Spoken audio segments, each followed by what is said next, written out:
മാന്യ പ്രേക്ഷകർക്ക് സ്വാഗതം. ഇന്നത്തെ നമ്മുടെ അതിഥി BJPയുടെ ഉന്നത നേതാവും മുൻ കേന്ദ്രമന്ത്രിയുമായ ശ്രീ ഒ രാജഗോപാലാണ്. അദ്ദേഹത്തിനൊരു മുഖവിലയുടെ കാര്യമില്ല. കേരള രാഷ്ട്രീയത്തിലും ഇന്ത്യൻ രാഷ്ട്രീയത്തിലും അറിയപ്പെടുന്ന വ്യക്തിത്വമാണ് അദ്ദേഹം. 60കളിൽ ജനസംഘത്തിലൂടെ കടന്നു വന്ന് ഭാരതീയ ജനതാ പാർട്ടിയിലൂടെ വളരെ ശക്തമായി തൻ്റെ സാന്നിധ്യം ഇന്ത്യൻ രാഷ്ട്രീയത്തിൽ തെളിയിച്ച വ്യക്തിത്വമാണ് അദ്ദേഹം. കേരളത്തിൽ ഒരുപാട് വികസന പ്രവർത്തനങ്ങൾ കൊണ്ടുവന്ന് ഏറെ ശ്രദ്ധയാകർഷിച്ച ശ്രീ രാജഗോപാൽ പൊതുവെ ഭാഷയും മിതമായി സംസാരിക്കുന്ന ആളായിട്ടാണ് അറിയപ്പെടുന്നത്. കേരള രാഷ്ട്രീയത്തിലെ മാന്യനായ ശ്രീ ഒ രാജഗോപാൽ ഇവിടെ ഹൃദയം തുറന്ന് സംസാരിക്കുന്നു. ശ്രീ രാജഗോപാലിനെ ഈ പരിപാടിയിലേക്ക് ക്ഷണിക്കുന്നു. നമസ്കാരം. താങ്ക്സ്. BJP ഇന്ത്യൻ രാഷ്ട്രീയത്തിൽ ഏറെ ചർച്ച ചെയ്യപ്പെട്ടുകൊണ്ടിരിക്കുകയാണ്. BJPയും ഇനി കൂടുതൽ ചർച്ച ചെയ്യപ്പെടും.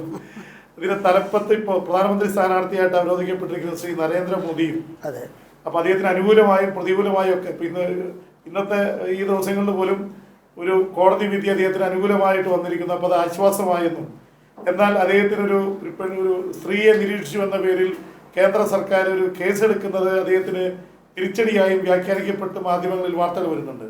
അപ്പം നരേന്ദ്രമോദിയും BJPയും ഏറെ ചർച്ച ചെയ്യപ്പെടുന്ന അവസരത്തിൽ ഈ ലോക്സഭാ തിരഞ്ഞെടുപ്പിൽ BJPയുടെ സാധ്യതകളെ കുറിച്ച് BJPയുടെ തുടക്കകാലത്തെ നേതാവ് എന്ന നിലയിൽ താങ്കൾ എങ്ങനെയാണ് പറയുന്നത്? BJPയുടെ ഗ്രാഫ് ഇപ്പോൾ അപ്സ്വിങ്ങിലാണ്, മേലോട്ട് ഉയർന്നുകൊണ്ടിരിക്കുന്നു. താഴോട്ട് വരുന്നത് പരമാവധി വന്നു കഴിഞ്ഞു. ഇനി മുകളിലോട്ടുള്ളതാണ് ഇനിയുള്ള കാര്യം. അപ്പം അതുകൊണ്ട് അതിൻ്റെ ഒരു ഒരു ഒരു ഒരു കർട്ടൻ റൈസറാണ് ഇപ്പോൾ ഈ 4 നിയമസഭകളിലേക്ക് നടന്ന തിരഞ്ഞെടുപ്പിൻ്റെ ഫലങ്ങൾ. അത് മറ്റാൾക്കാരെ സംബന്ധിച്ചിടത്തോളം വലിയൊരു അപ്രതീക്ഷിതമായിട്ടുള്ള ഒരു സർപ്രൈസിങ് ആയിട്ട് അവർ കണക്കാക്കുന്നുണ്ട്. പക്ഷേ BJPയുടെ അതിൻ്റെ ഓർഗനൈസേഷണൽ വർക്കും അവിടുത്തെ ലോക്കൽ നിലവാരത്തിലുള്ള റിയാക്ഷൻസും ഒക്കെ വിലയിരുത്തുന്ന സംഘടനയെ സംബന്ധിച്ചിടത്തോളം ഓൺ എക്സ്പെക്റ്റഡ് ലൈൻസ് എന്ന് പറയാം. അത് പ്രതീക്ഷയ്ക്ക് അനുസരിച്ചിട്ട് തന്നെയാണ് ഉണ്ടായിട്ടുള്ളത്. ഏതായാലും ആ ട്രെൻഡ് ഇനി പിക്കപ്പ് ചെയ്യും. അത് ലോക്സഭാ ഇലക്ഷൻ 2014 ആദ്യം വരാൻ പോകുന്നതായിട്ടുള്ള ഫസ്റ്റ് ഹാഫിൽ ഏതായാലും വരണമല്ലോ. മെയ് മാസത്തിനപ്പുറം പോകാൻ സാധ്യമല്ല. അപ്പോൾ അത് ആ സമയം ആകുമ്പോഴേക്കും ഒരു നല്ല പീക്കിലെത്തും എന്നാണ് ഞങ്ങളുടെ പ്രതീക്ഷയും വിശ്വാസവും.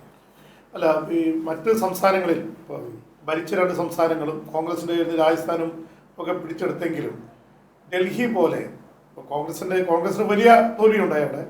പക്ഷെ ഡൽഹി പോലൊരു സ്ഥലത്ത് BJP ജയിക്കുമെന്ന് പ്രതീക്ഷിക്കപ്പെട്ടിരുന്നു.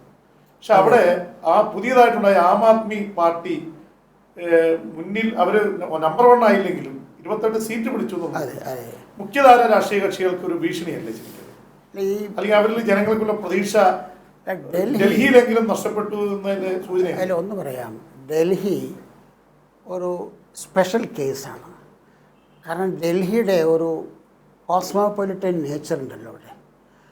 മുമ്പ് അതിൻ്റെ ഒരു പരിച്ഛേദം, ഇന്ത്യയുടെ പരിച്ഛേദം എന്ന് പറയാവുന്ന സ്ഥിതിയിലായിരുന്നു ഡൽഹിയുടെ സ്ഥിതി മുമ്പുണ്ടായിരുന്നത്. 65 തോന്നുന്നു ജനസംഘം ഡൽഹി പിടിച്ചടക്കി ആദ്യം ഉണ്ടായിരുന്നു. 65 അങ്ങനെയാണ് VK മൽഹോത്ര അവിടുത്തെ കൗൺസിലറൊക്കെയായി വരികയൊക്കെ ചെയ്തിട്ടുള്ളത്. അത് അന്നൊരു വലിയൊരു ഐ ഓപ്പണറായിരുന്നു. പിന്നീട് അത് നിലനിർത്താൻ സാധിച്ചില്ല, അതിൻ്റെ ബാക്ക്ഗ്രൗണ്ടിലായിട്ടില്ല. ഇപ്പോൾ സാഹചര്യം അവിടെ ഉണ്ടായിട്ടുള്ളത് ഒരു പ്രത്യേക സാഹചര്യമാണ്. അതിൽ 2 ഘടകങ്ങൾ ഞാൻ പ്രധാനമായിട്ട് കാണുന്നു. അതിലൊന്ന് ഈ അടുത്ത കാലത്തായിട്ട് അഴിമതിക്ക് രാജ്യവ്യാപകമായി വളർന്നു വന്നിട്ടുള്ള അഴിമതിക്കെതിരായ ഒരു വലിയൊരു പോരാട്ടം നടക്കുന്നുണ്ടല്ലോ. BJP നടത്തുന്നു, മറ്റ് പലരും നടത്തുന്നു. അതിനുപരിയായിട്ട് നമ്മുടെ ഇദ്ദേഹം ഉണ്ടല്ലോ, കെജ്രിവാളിൻ്റെ ഗുരുവായിട്ടുള്ള അണ്ണാ ഹസാരെയുടെ നേതൃത്വത്തിൽ വലിയ പങ്കാളിത്തം കൂടിയിട്ട് അദ്ദേഹം ഈ അഴിമതിക്കെതിരായിട്ടുള്ള ഒരു പോരാട്ടം, ഉപവാസ പരിപാടിയും ഒക്കെ ഡൽഹിയിൽ ഏറെ പബ്ലിസിറ്റി കിട്ടുന്ന രീതിയിലുള്ളത് നടന്നു. അന്ന് ആ സമരം നടത്തുന്ന അവസരത്തിൽ അദ്ദേഹം ഒരു രാഷ്ട്രീയ പാർട്ടിയുടെ ആളായിട്ടല്ല, ഈ അഴിമതിക്കെതിരായിട്ട് എല്ലാ പാർട്ടികളിലും പെട്ട ആൾക്കാരുടെയും പാർട്ടിയൊന്നും ഇല്ലാത്തതായിട്ടുള്ള ആൾക്കാരുടെയും എല്ലാം കൂടി ചേർന്നിട്ടുള്ള പോരാട്ടമായിരുന്നു. അതുകൊണ്ട് എനിക്കറിയാം ഡൽഹിയിലെ BJPയുടെ ആൾക്കാർ സംഘം പൂർണ്ണമായിട്ടും സംഘത്തിൻ്റെ പ്രവർത്തകന്മാരും ഈ അഴിമതിക്കെതിരായി ജനങ്ങളിൽ നിന്ന് ഉയർന്നു വന്ന സമരത്തിന് പിന്തുണച്ചിട്ടുണ്ടായിരുന്നു. അപ്പോൾ വലിയൊരു മൊമെൻറ്റം ഗ്യാദർ ചെയ്തു. അതിന് വലിയ പബ്ലിസിറ്റിയും അതിന് എതിർപ്പും അതിനെ പറ്റിയിട്ടുള്ള ചാനൽസിലൊക്കെ തന്നെയുള്ള കാഴ്ചപ്പാടും. അതുകൊണ്ടൊരു പബ്ലിക് ഈ അഴിമതിക്കെതിരായ പോരാട്ടത്തിൽ മുൻപന്തിയിൽ നിൽക്കുന്നു ഈ അണ്ണാ ഹസാരെ.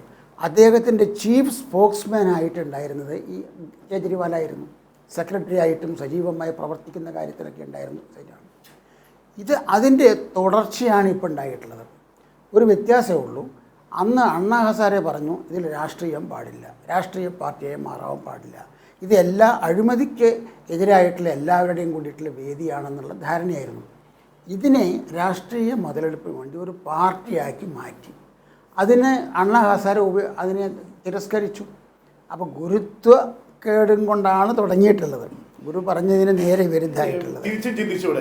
ഞാൻ രണ്ട് കാര്യം പറഞ്ഞത് കംപ്ലീറ്റ് ആയിട്ട് ഒന്ന് ഈ കാര്യമാണ് സ്പെഷ്യൽ ആ ബാക്ക്ഗ്രൗണ്ടിൻ്റെ കാര്യം. രണ്ടാമത് ഡൽഹിയുടെ ഒരു വിശേഷം, അവിടുത്തെ ലോക്കൽ പോപ്പുലേഷൻ ഉണ്ടല്ലോ അത് മൈനോറിറ്റി എണ്ണലാണ്, കുറച്ച് എണ്ണത്തിൽ കുറവായിട്ടുള്ളതാണ്.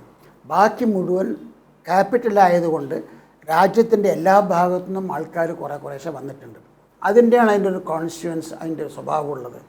ഈ അടുത്ത കാലത്തായിട്ട് കഴിഞ്ഞ 10 കൊല്ലത്തിനകമായിട്ട് വലിയ തോതിൽ ബംഗ്ലാദേശികൾ, അതേമാതിരി തന്നെ ഈ ഈസ്റ്റേൺ UP-യിൽ നിന്ന് ബീഹാറിൽ നിന്ന് ഇവിടെ മൈഗ്രൻസ് വലിയ നിലയ്ക്ക് വന്നിട്ടുണ്ട്. ആ മൈഗ്രൻസിന് മുഴുവൻ അവിടെയും പല നിലയ്ക്കും ജോലി കിട്ടാനൊക്കെ സാധിക്കുന്നുണ്ട്. വലിയ കോളനികളൊക്കെ ഉണ്ട്. അപ്പോൾ അവരുടെ ക്ലെയിം എന്താ മേജറായിട്ട് സിറ്റിയിലുള്ള ആൾക്കാർക്ക് സിറ്റിയുടെ കംഫർട്ട്സും സൗകര്യങ്ങളൊക്കെ നിലനിർത്തണം എന്നുള്ളതാണ്. ഈ വന്ന ആൾക്കാരെ സംബന്ധിച്ചിടത്തോളം അവർക്ക് എവിടെയെങ്കിലും കോലായിൽ എവിടെയൊക്കെ താമസ സൗകര്യങ്ങളൊന്നുമില്ല.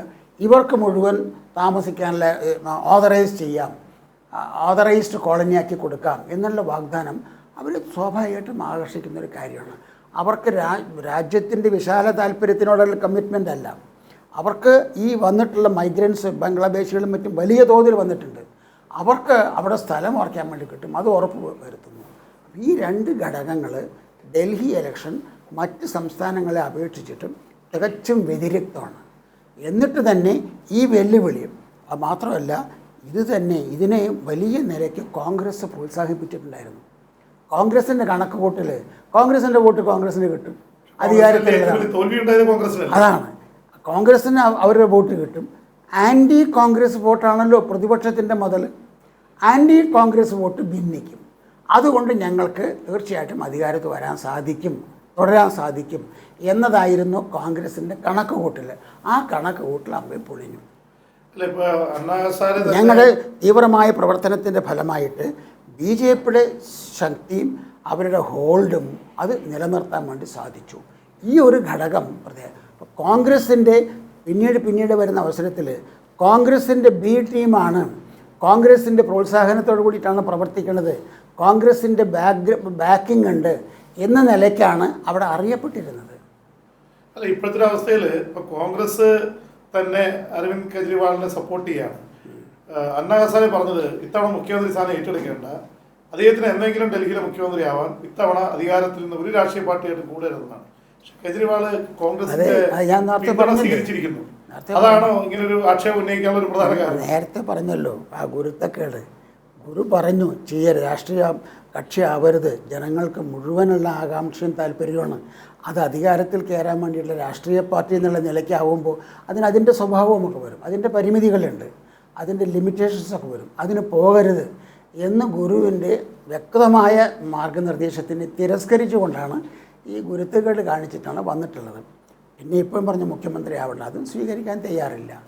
ഏതായാലും അതൊരു ഒരു 7 ഡേ വണ്ടർ എന്നൊക്കെ പറയില്ലേ, അതേമാതിരി ഉള്ള ഒരു പ്രതിഭാസമായിട്ട് അവശേഷിക്കുന്നതാണ് എൻ്റെ വിലയിരുത്തൽ.